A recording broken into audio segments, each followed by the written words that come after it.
Ludus, Vulpes.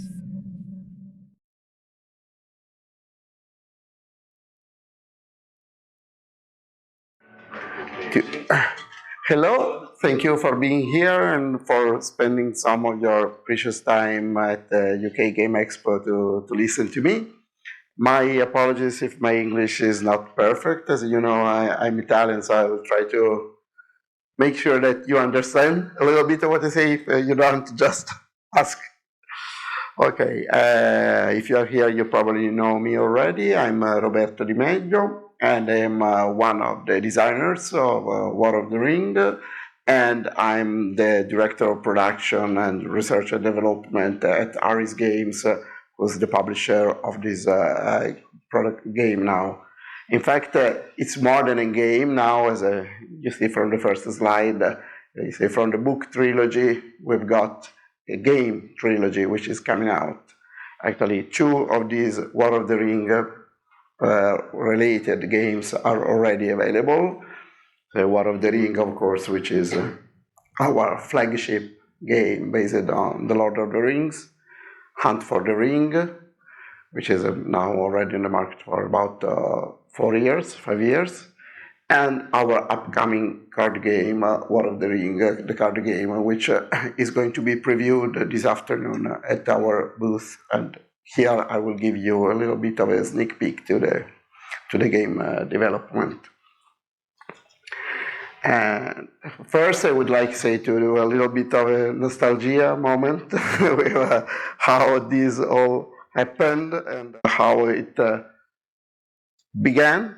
And I think, as probably for everybody in this room here, it all starts with, of course, with Tolkien and with The Lord of the Rings, and with me and my fellow designers falling in love with this masterpiece of literature. It's not just fantasy literature, you know. It's a word in itself, as many consider the greatest novel of the 20th century.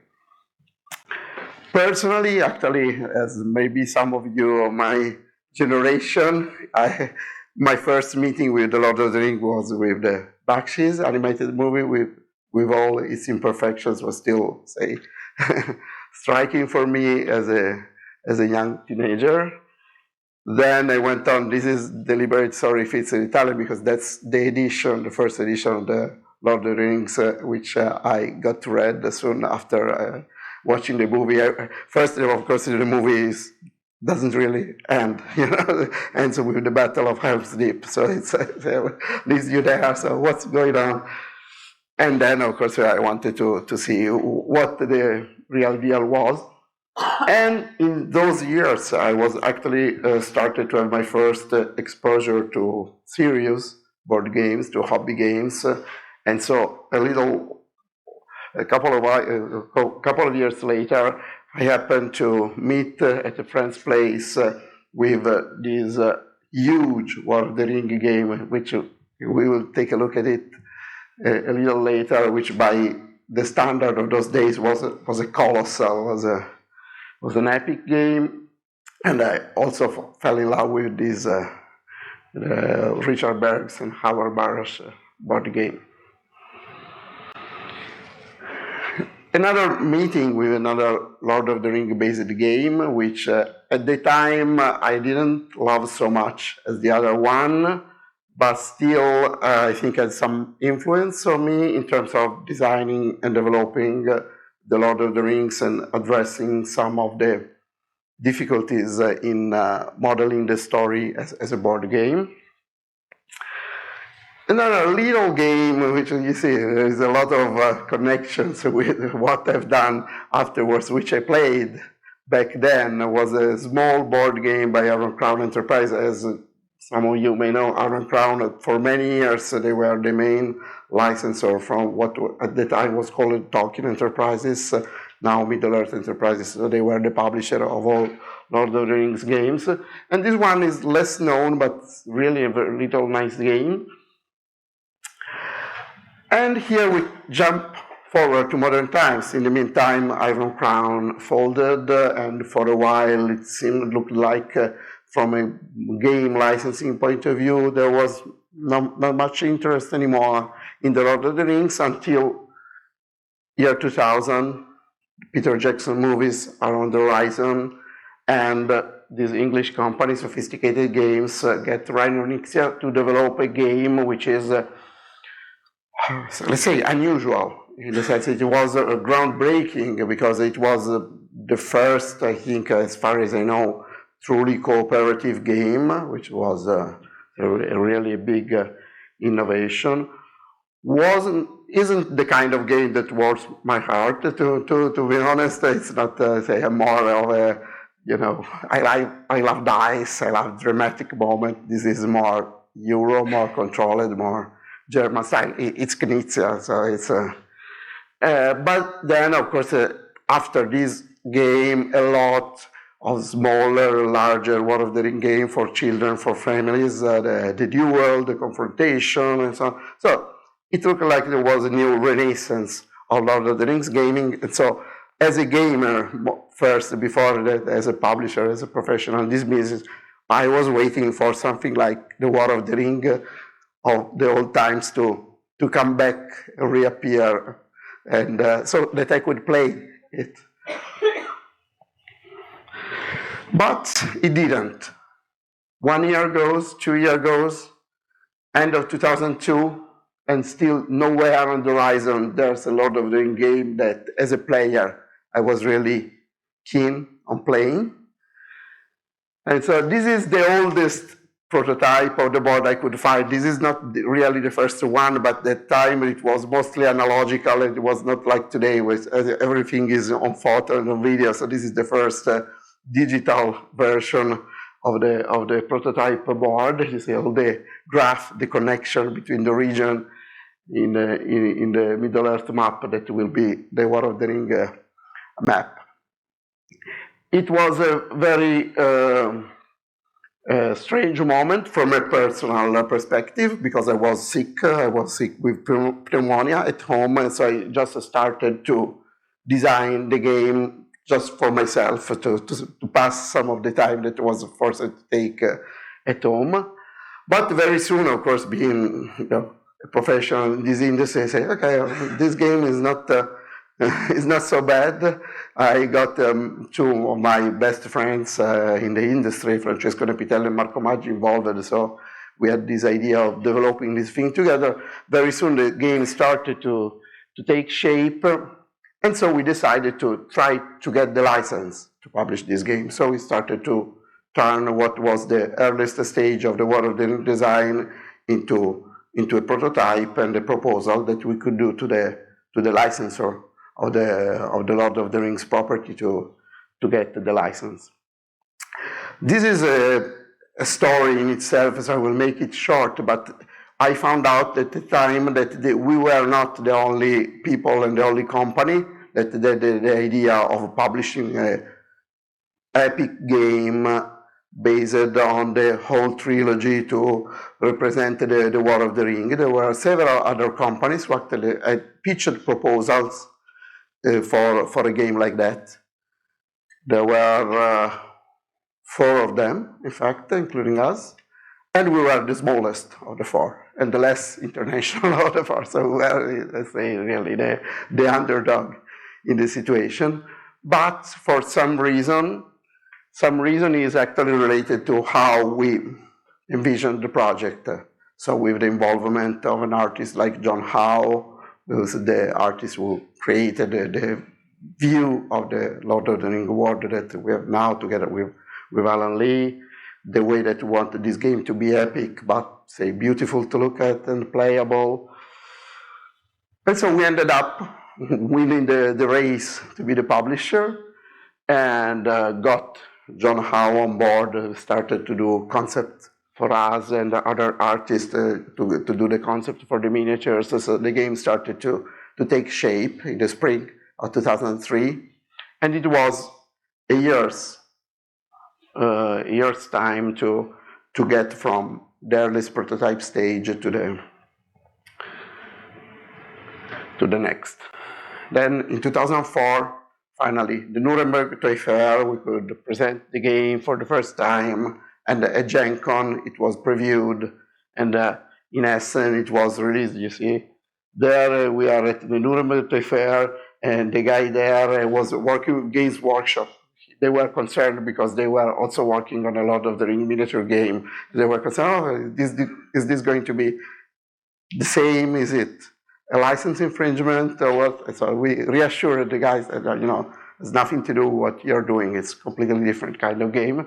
And he came back happy with Francesca and Mark at Zamauer and with John Howe, which I think meeting John Howe, I think apart from the success of the game and the pleasure of seeing people like you here coming to to listen to stories about it, but meeting John Howe has definitely been one of the greatest things about being involved with this project.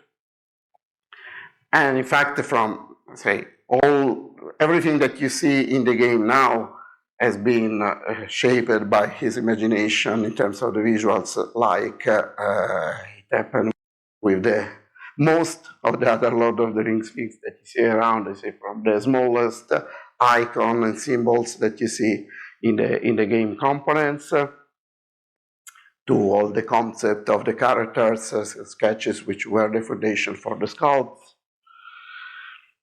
And of course, and then developing this into what would be the final art for the game and the game components. Actually, we got two covers done, because the first cover, there were some of our fellow publishers in the project which were not so happy about how the concept developed. We ended up using the first image anyway as an inside image of the game, and it also won a Spectrum Award as best fantasy illustration that year, so it wasn't that bad anyway. But we developed the other version, which is together with John. John, I must say, I'm always amazed considering the level of professionalism he has. He always so gracious, even when we had to reject something that he did. Say, okay, no problem, I will do another. It's incredible. He's incredible.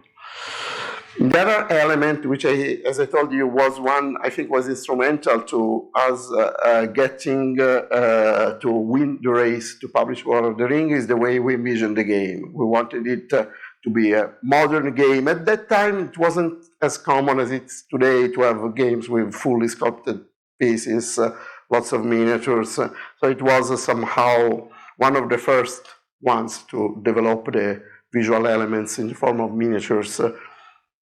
It's back in 2004, so it's almost 20 years ago now. And the sculptor behind all this is a great British sculptor, Bob Naismith, with long experience with big companies like Games Workshop, and again, a great professional. So he sculpted all the more than 30 different kind of figures that you see in War of the Ring. And so in the end, it came to be. So first edition of War of the Ring in 2004, and then 7 years after, with my new company, Ares Games, 2011, the second edition of the game. Apart from the development, I would like to tell you something from the design perspective, which I think is very important, to show a little bit of our philosophy, which I think reflects also in the other games that we developed. And as I say, that there were some lessons to be learned from those games that I was playing as a kid. And of course, War of the Ring, this is some photos from the SPI's, Richard Berg's and Howard Barre's version of the game. Was great at the time, if anybody of you has seen it, it was a huge board, hundreds and hundreds of counters, so it was a beauty to look at. Fun to play, but let's say with at least one big issue from a design perspective, that Sauron knows that the three people want to destroy the ring, and Sauron knows that the ring bearer wants to get to Mount Doom and drop the ring, and there's simply nothing to prevent him to just stack all your Nazgul on Mount Doom and wait until the Fellowship comes in and then makes this big fight, win or lose, And so that somehow broke the game. It's proven to be a very, very strong strategy. And on the other side, there was another problem in terms of how the game matched the storyline. Because the best strategy for the Fellowship of the Ring was get Frodo killed as soon as you can. Get the ring to Aragorn and Gandalf, or Gandalf or one of them. Get a big sword with him like Andrew or Gandalf, so you build this overpowered character, and then he can go and smash through those 9 Nazguls waiting for you, like this. And so, okay, the game was great and was exciting, but say from a designer perspective, there are some things that, okay, maybe these things should be fixed if we can. We don't want to repeat the same errors again. The Fellowship of the Ring somehow had the solutions. Probably they played the other games as well, the people from Iron Crown. Because unlike the other game, the Fellowship of the Ring only really wanted to address the journey of the Fellowship. So here you wanted the Fellowship to arrive as close to Mordor as possible, not necessarily to Mount Doom. The important thing was somehow, let's say, to make get a result which was better than the novels. So say if you could get to Ithilien fast enough, then you could win the game with a intermediate level of victory, not the full victory, but still a victory. And so there was a very sophisticated, very complex hidden movement system. So the game was mostly about trying to make the Fellowship reach as close to Mount Doom as possible without getting caught.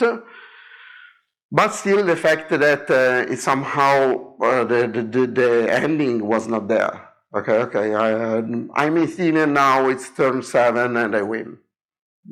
Doesn't have the right kind of drama that you'd expect in a game like this. And of course, it also missed completely the military part. So it showed that, okay, there are ways to tackle this problem. It's not to be granted that it's impossible to solve the knowledge that the players have. And so we took in consideration these issues with the goal of recreating the entire Lord of the Rings trilogy in a game. So all the elements, the Fellowship element as well as the military element, with addressing this challenge that the Sauron player knows things that Sauron as a character in the story doesn't. And so the idea was, okay, let's put the players a little bit distant from where the action happened. So they're a little bit like they are gods in a way, or Valars. So they can influence what's going on. So they know what, even if they know what's going on, they know that Frodo wants to destroy the ring. They know that Sauron wants to conquer Middle-earth, but they have not a perfect control on what they can do to stop the ring bearers. And so that's where the hunt system developed and the action dice system developed, so that Sauron can decide to put more pressure on the hunt for the ring, so that he can invest more energies to slow down and stop the ring bearer, but cannot just go, okay, I throw my 9 Nazguls on you and you're done. And so we addressed some points of the stories, how to translate that in the game. I think this is an important element. Whenever we approached the Lord of the Ring, it was not just a license to take along existing mechanics for all the games that we developed. It was always, okay, we want to model this element in the story, and how do we do that in terms of game design? So of course the game being, the story being good against evil at the core, of course we wanted to have this same dual element in the game. We wanted to have this grandeur, this wide scope that the story has, a huge book. You cannot squeeze 1,000 plus pages of a book in a 1 hour game. You will never get that kind of feeling, that kind of emotion And Peter Jackson clearly thought the same, because he made 12 hours of movies for that. As I anticipated, the problem that Sauron doesn't know the intention of the Fellowship, and modeling this into hidden movement mechanic for the Fellowship, which makes sure that you can influence how it progresses, but you cannot directly attack it. And the other, of course, very tricky thing is that it's a very asymmetrical scenario. So the shadow is very, very powerful, and the free people are weak, apparently, but they end up winning most of the battles. Really, in the story, Sauron is a very poor player. He loses everything he tries to do. Starts a battle and he loses. Starts another battle and he loses. So I don't know, disaster from a strategic point of view. But so we wanted to model this in the game in the way it should be. You think it should be, okay, this is the master of the military. And so we have this dual victory condition, so that you can win on a military perspective, or you can win based on the corruption of the ring bearer or destroying the ring. And of course, the fact that Howe was not a movie-inspired license, but was book-inspired. So we want this to reflect in the aesthetics of the game. So the choice of the artist to work on the game should be something which made the game close to the book readers, which were used to see John Howe's art. Then, of course, there is a not marginal part of the story, which is not really covered by War of the Ring. War of the Ring starts, as some of you may know, with the Fellowship already in Rivendell, and so actually doesn't cover the first part of the journey of the Fellowship. So that part, so we always thought, okay, maybe we will do an expansion to that. What should we do to cover that part of the story, which War of the Ring doesn't cover? In the end, we realized that the game system was too far away from what we needed. And so we decided to model this part of the story, but we needed to have an entirely different type of a game, not a grand strategic game. There is no military action of notice to develop in that, while the Hobbits journey from the Shire to Rivendell. So to address this part where the story hasn't started yet, the Hobbits are traveling alone, how should we do that? So we created this game as a hidden movement game, so a completely different game category. But of course, we wanted people to recognize that it's a part of the War of the Ring family. So we decided we wanted to include certain mechanics which were familiar to War of the Ring players, like the action dice system. So again, we started with John, who has been the cover artist for all our art. We took into account the various key elements of the story. So Frodo and the friends are weak, apparently are alone, but they are not. There's Strider, which is waiting for them. There's Gandalf, who's trying to reach them and acting behind the scenes. There's the elves, who are moving as well. So there are allies around them which try to help. But the ring wraiths are on the move too. They are clueless, mostly in the beginning. They just, Baggins, Shire.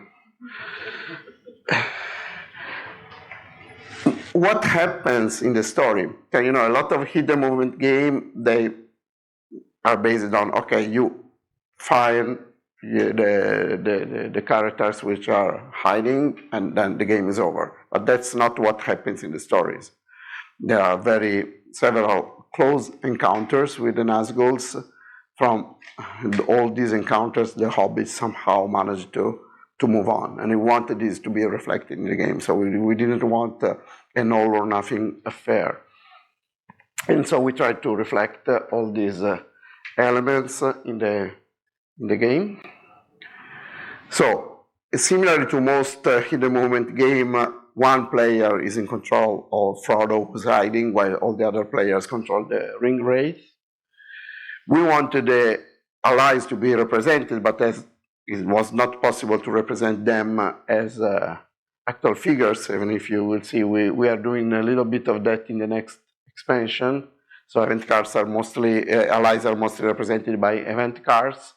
We want this feeling that night is dangerous because the ring rights are more powerful at night. So we have turns alternating between day and night with additional enhanced power for the ring rights. And as I say, the one meeting doesn't end the game. So there is a corruption mechanic, again, another mechanical and design tie-in with War of the Ring to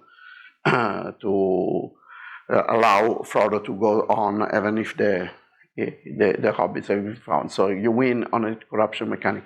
The other thing which I think is quite original is that the game is actually a two-part, two-act game. And the two parts of the game plays very differently. As in the second part of the game, you've got Gandalf, who is now acting directly to help Frodo. And so we flip the system a little bit with Frodo being sort of an autopilot, going from, with following a track while you control Gandalf, trying to confuse, trying to create false tracks for the Nazgul to follow. So it's still a hidden movement system, but you are playing somebody who's trying to deceive the hunters rather than the prey itself. And then, of course, this leads us the third game, this trilogy that we end up creating. This is something which we have been thinking of for several years, making it. There's one thing all War of the Ring player always complain, which is setup time.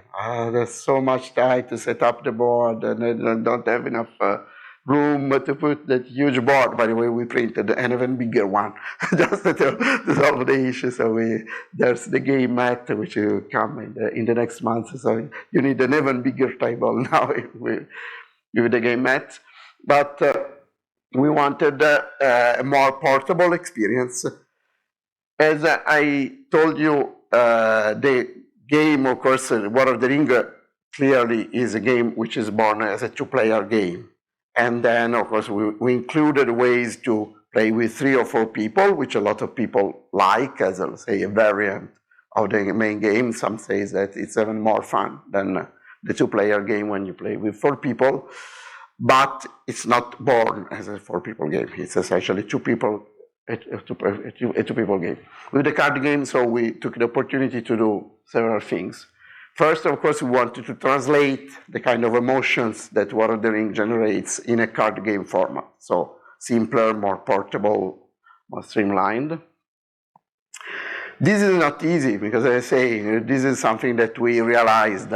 It's how can you squeeze an epic experience which includes the fellowship part from Shire to Mordor, the epic battles, all the characters and everything into something which is very short, very fast, very simple. So we decided, and I hope you in the end you will like and people will like the result, to not bother too much if the game is a little longer than most card games are, still a little shorter than War of the Ring is.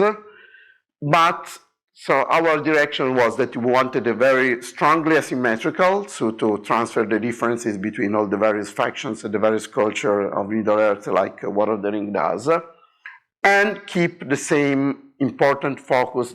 What is one of the key elements when you play War of the Ring is, okay, you have only these dice, you have only these actions in a turn, and it's always a struggle, a big dilemma. Well, where should I put these dice? Should I move an army with a leader, or should I move the fellowship? What should I do? And you can never do anything that you want. And we think that this duality between the fellowship and the military part is very important element in the feeling that the War of the Ring generates, and we wanted to keep this in the card game, and of course with a different mechanic. So essentially, as you will see now, so in the card game, first again we got John Howe on board, but also a set of amazing artists. You see some of them here: Andrea Piparo and Dimitri Prosvirnin and Ben Wooten. So there's a team of Fabio 6 or 7 different artists. Fabio is our art director, by the way. So if you like the graphic design, here is his creation. And so you will have, in the card game, of course, you will have featured in full glory, full artistic glory, more than 70% of the art is original. So we wanted to get some visual connection with War of the Ring, with the main characters and some of the plays. But most of the, as you see here, Gandalf is from War of the Ring, all the rest is new. So characters, you get items or things that you attach to characters, like Shadowfax, for example. You get armies, you get events in your deck. Of course, there are 4 decks you play with in the core game. So every deck is pre-built, so it's not random, it's not collectible. The deck represents the power that you have under your control. So here you see Saruman as a character, Flux of Kraven also a character, Haradrim are army card, and Black Breath is an item card in the sense that it's something that you attach to a character.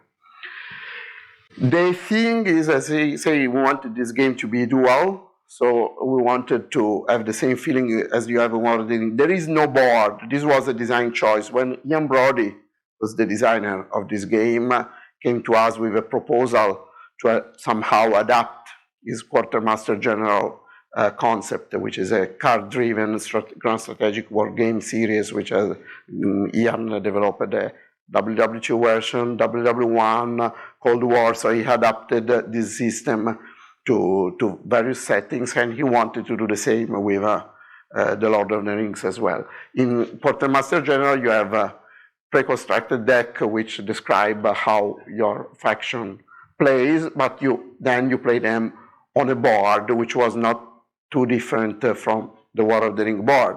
So in the end, we thought, okay, it's card-driven. War of the Ring is also essentially a card-driven game. It's a strategic game. So it looked like there were too many resemblances, and it wasn't exactly what we wanted to do. So we talked with Ian and said, okay, can you transform these concepts, can you transform these ideas so they become a true card game? So we don't want a board, we just want to have cards. And of course, the tricky part here was that you want cards to represent the battlegrounds, you want the cards to represent the path of the Fellowship, but still you must keep a logic which matches with the story logic in terms of where armies and characters can go while keeping the consistency that you wanted. So with battlegrounds are locations or sites that are activated every round, essentially. So every round you will activate either alternatively a free people battleground or a shadow battleground, and the battleground will indicate which of the various cultures in the game can participate in a battle there. So for example, Minas Tirith, only Dunedain, so the Gondor culture and the Ranger culture, and wizards can go everywhere, essentially, in battles. In Elves Deep, you can't have elves, sorry. Like, we make a different choice than PJ did. And so, same for the Shadow. The Shadow also has limitations, so the kind of troops he can attack a location. So, for example, Minas Tirith cannot be attacked with Isengard troops. So you have to essentially play your cards. So you can play cards to reserve, to keep them for later use.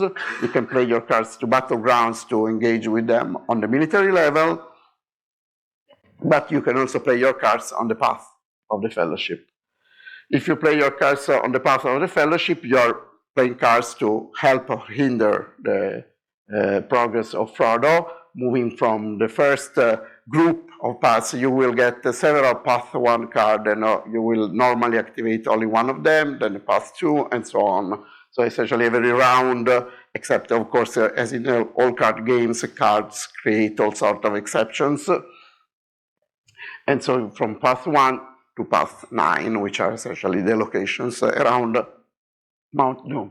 So if the Fellowship player must get there, And at the same time, of course, the shadow player will try to overwhelm the few people strong also. So just like in War of the Ring, there is this balance that you must keep between protecting the ring bearer or protecting your strongholds, and you can never do 100% either thing.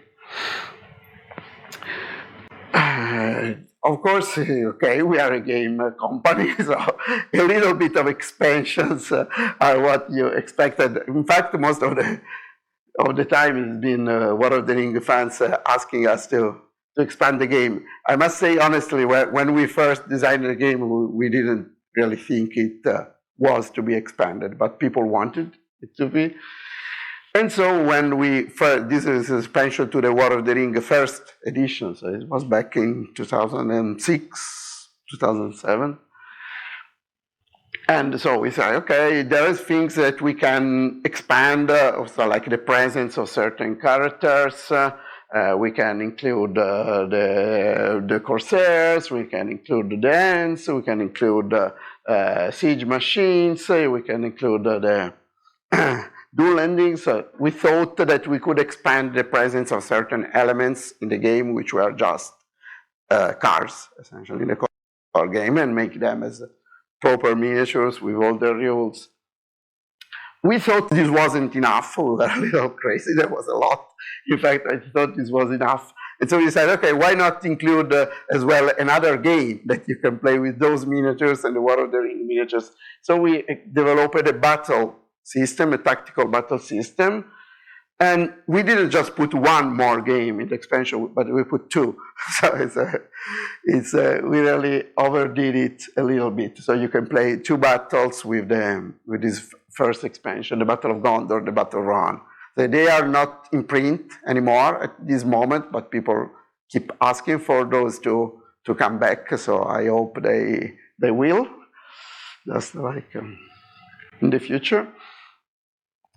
And here I could find the original prototype map. So these are the original. This is my original, not handmade, but Photoshop-made prototypes for the Minas Tirith board and for the Helm's Deep board. So you can appreciate my art almost as good as John Howe's. And I won't talk too much about the present. There are now 2 expansions on the shelves. You want to find out more about them, go to Ares booth. You find them here, Lords of Middle and Warriors of Middle.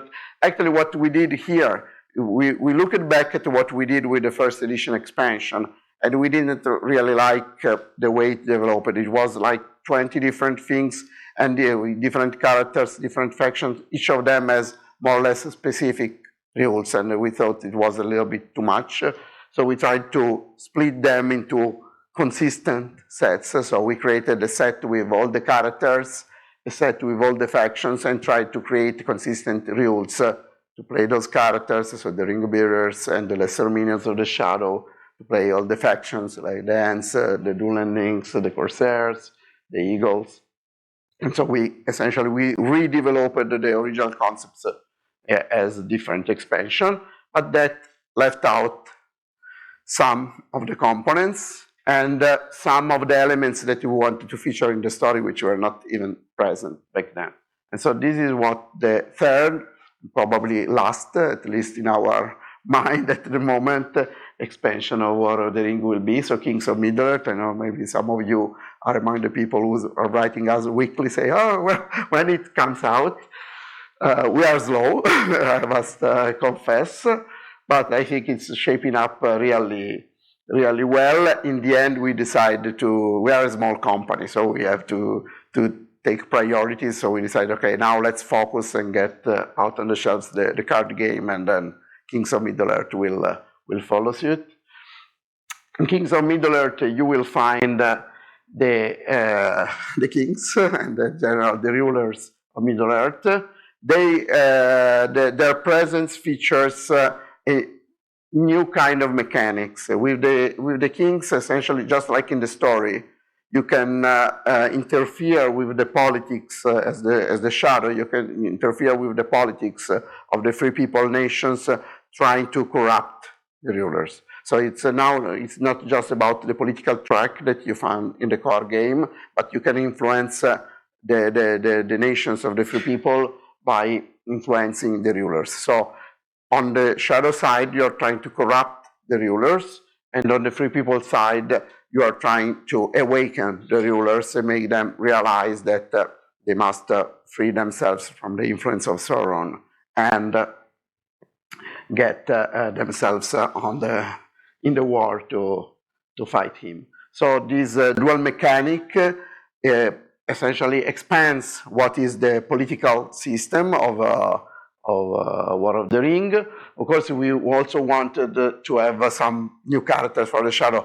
I must say the king's mechanic, the ruler's mechanic in itself is somehow self-balanced, because the presence of the rulers may give an edge to the Shadow if the Shadow manages to corrupt them, but may also give an edge to the free people if the free people awaken them. In the end, we decided we also wanted to have some new characters for the Shadow, and we introduced 3 different characters, one for each of the three free people nations. Some people complained that the Vampire King was not canonical enough. We think that there might be vampires in Mirkwood, but not everybody agrees, so we'll probably use a different name for this guy. It would be the Shadow of Mirkwood. So might be a vampire, maybe not. So we decided to leave some things unsaid. And not just the rulers, but we also bring back from that old expansion the siege machines, but in a different way. So you will have essentially a mini system where when you start a siege, you can convert some of the troops in your siege to siege machines. Essentially, they are busy building and using siege machines. You know, in real history, siege machines were built on the spot. It was not something that you bring on your shoulders from back home. So you can do this in the game now. So when you start a siege, you can use your troops to build siege machines. And there are 2 elements of strongholds, which represent the morale and the protection of the stronghold that you're trying to break your siege machines. So essentially, strongholds start a little bit stronger than before, but they can end up being weaker than before. So there is depending on how much you want to invest of your troops in the siege, you can change and affect the balance of the siege significantly. One more thing which I forgot to say about the ruler system. The ruler system also allows to tweak the way you use the hunt box of War of the Ring. You know, in War of the Ring, you can allocate some of your action dice as the Shadow to the hunt.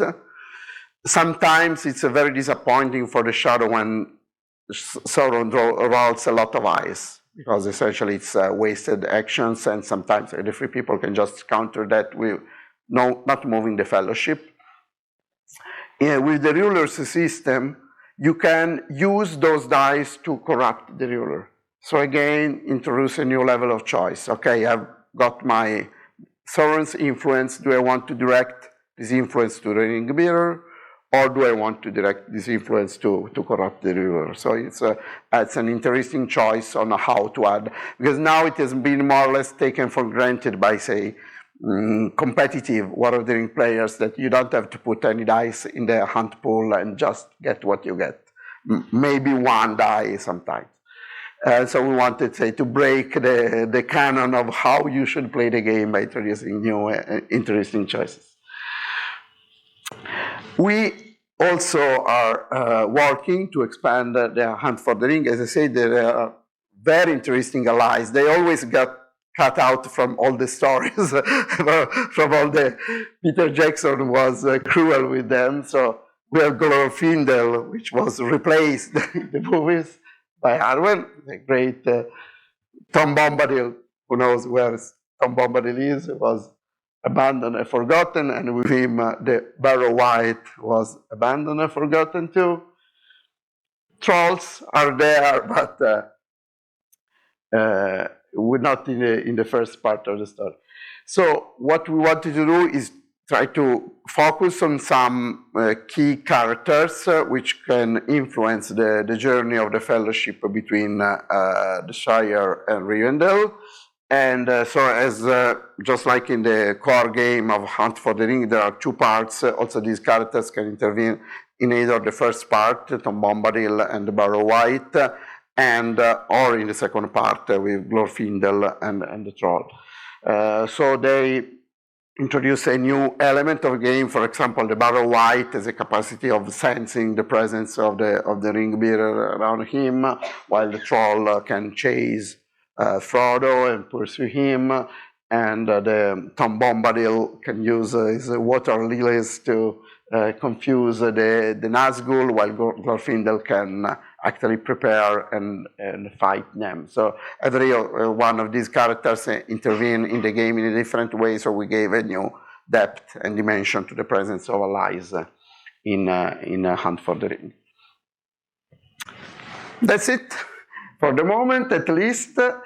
Today, if you are interested in learning more about the War of the Ring card game, at 2:30, we will have a preview of the game. So you will have two tables running, showing the game, which will actually be in distribution before, we hope, before the end of the year. We know that we will send the game to print next month, but the production and shipping times, I don't know if you are familiar with the problem from a production perspective. It's a really crazy world in these days with the logistical system in the world. So we can, normally it would take 3-4 months at most from the moment we send the files to get the game on the shelves. In 2021, 2022, it's been really hard to predict, but the game is finished, so it will reach stores in a few months' time. Hopefully in Essen, if somebody of you will be at the Spiel in Germany in October, and in stores before the end of the year. Thank you very much for your time and attention. If maybe we have a couple of minutes or so, if any of you have questions which I can answer to. Yeah.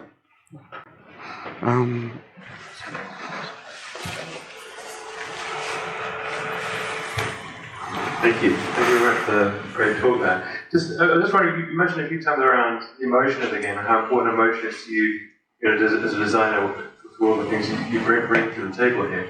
How do you kind of measure emotion when you test your games? I mean, how do you realize when it's just right? Okay. Yes. Okay. Thank you. So you.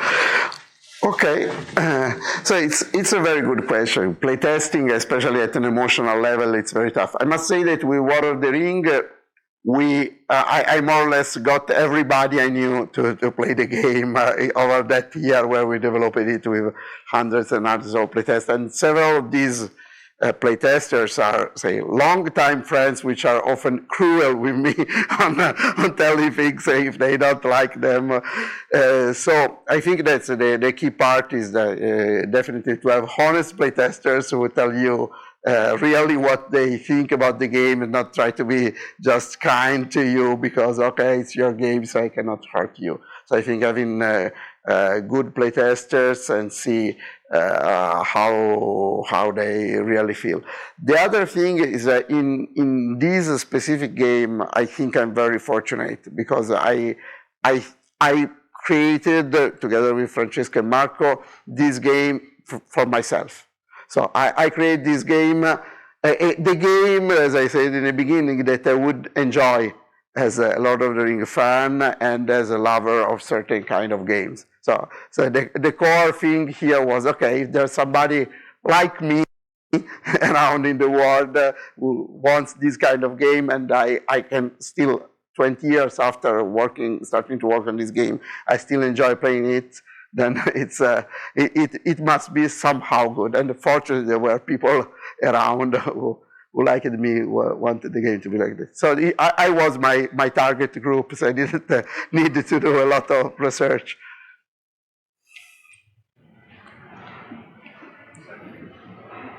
Thank you. Great. Well, first, can I just say thank you so much to you and your team for working on War of the Ring and continuing to support it. It's such a wonderful game to play.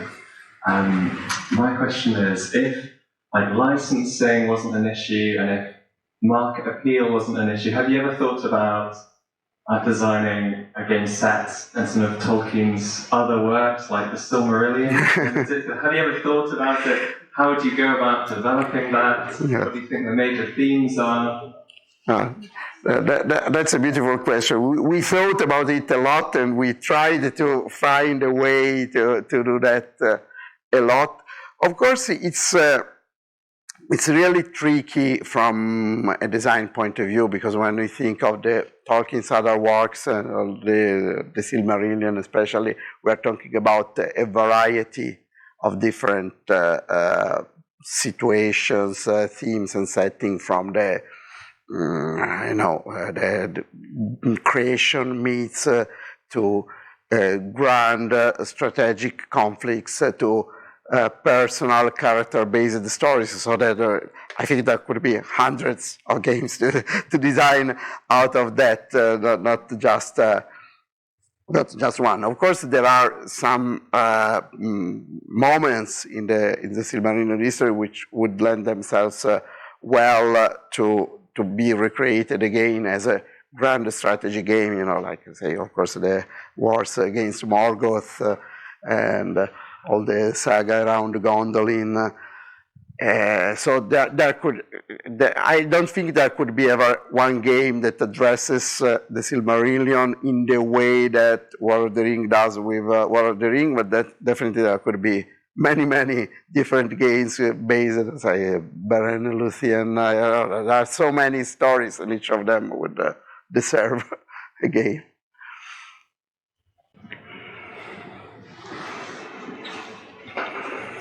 During design of War of the Ring, were there any mechanics, say combat action, that you tried out, tested, and then later discarded, or did the game develop very much in the direction that it ended up releasing in?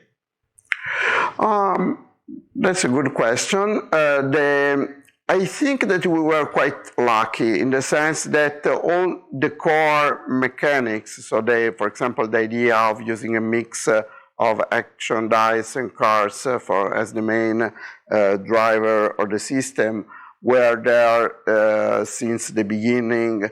And so I think the idea, which was sort of a turning point at some point in the development, was the mechanic which many players, say, of more traditional games find weird, which is the fact that you don't know where the Fellowship is when you find it. So sort of the quantum mechanic approach to hiding the Fellowship. And so that wasn't there since the very beginning. Of course, we were trying to address, let's say, the design challenge of trying to make sure that you could have a hidden movement system, but that you wanted to have a limited interference with us. So at one point, one of us were in brainstorming session with Francesco and Mark, say, okay, now I will say a silly thing. So what if the position of the Fellowship is not decided beforehand, but you just decide it after it is found? And everybody liked the idea. So I think that's the main concept of the game, which wasn't there since the beginning. But say most of the foundation of the game was just, say, developed, refined. And in fact, looking at how slow I've become recently in designing games, 1 year's time to do all the work from the first idea to ending the production is amazing. It was a very linear process. Robert, I'd like to not ask you a question, but just say I am very privileged and honored to be able to play War of the Ring and everything else that goes with it. The passion that you talked about, that gentleman had asked earlier, comes out in me as I play the game. My sister-in-law, who plays the game, my son, who is forced to play the game. He will tell you otherwise. He said, Dad, don't bring the game anymore. I'm forced to come to seminars to listen to me speaking about the game. He's the ornament here today. But I really do appreciate everything that your company does for all of us Tolkien fans, I would think. And truly, only an Italian, I don't want to be a stereotypical American here, would bring this kind of passion from the Lord of the Rings franchise, or whatever the heck it's called, out. I've been immersed in Italy with other fellow board gamers. I see the passion as I play games with them. And it can be really tempestuous, I guess would be the proper pronunciation, but the love is always there. So thank you again. Thank you very much. I think you're over. Okay. So thank you again. And if you have more questions, I will hang out at the booth for the rest of the day. And 2:30, I will be playing the card game. So you are all welcome. Unfortunately, there won't be room for everybody to play, but we will try to make enough room around the table so that at least you can take a peek at what's going on the table. Thank you very much again.